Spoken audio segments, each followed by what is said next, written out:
Good morning guys. So ari kita diri sa may Yamaha Repsol no, sa may Diversion Road. And you're looking at the former model which is the Mio Aerox S, which is medyo advanced na siya kaya I think it has ABS features sa regular nga Aerox no. And then I think ang sa likod niya is originally also a drum brake no, hindi pa siya disc brake. And then maybe some of the advanced features compared sa regular no, like the Yamaha Connect plus the remote control ano. Kaya ang regular is manual key lock no, hindi siya remote control. So muna siya, while ini siya daw I think version 2 pero naka S lang siya, meaning may advanced features sa regular nato ni Aerox ano. While ang conventional nga Aerox is this one, so hindi siya S. So makita nyo dira nga may logo siya pero wala sa sang S nga sign ano. Tapos ang iya nga kilak guys manual, which is the regular nga mga Mio naton muna siya. So muna iyang distinction na kinalain niya. And over here miyari kita nga nag-aabot diri nga Aerox SP no. So muna siyang bag-o nila nga model which is upgraded na siya with the new cockpit device, ang iyang TFT screen, and ang distinction is ang iyang headlights. So muna mga primary nga difference no.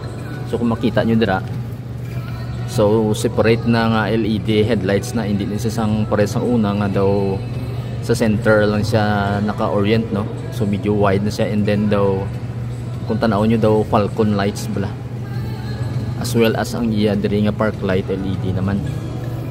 So muna isa ka distinction, then dumiyara siya nga daw ilong diri, elongated siya no. And then daw may fin sa daw may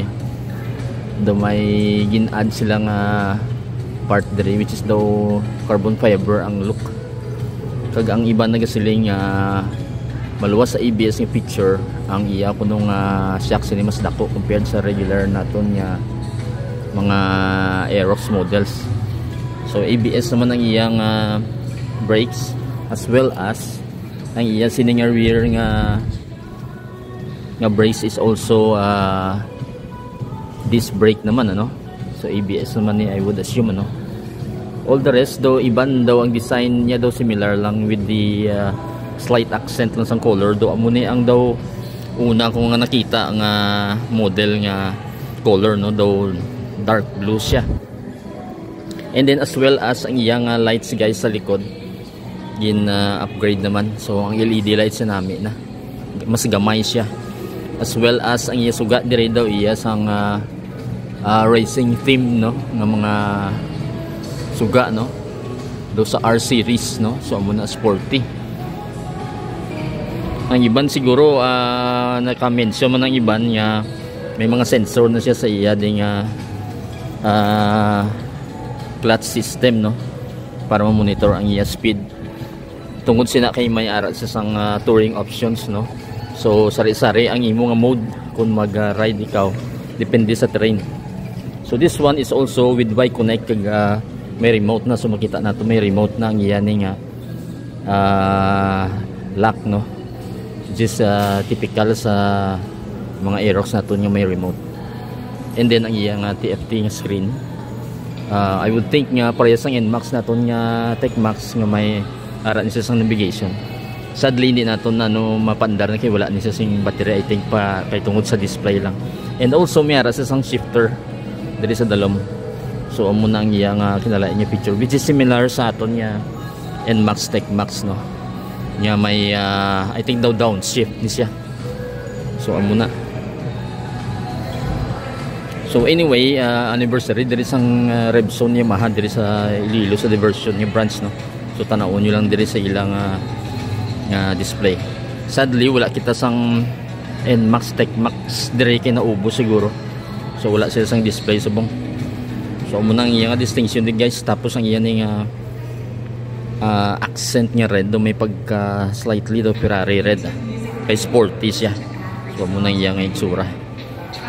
So tanaon nyo lang di kung magbisita ka mo di sa Revson. So far view kita na yun. So mo nang itsura ya guys.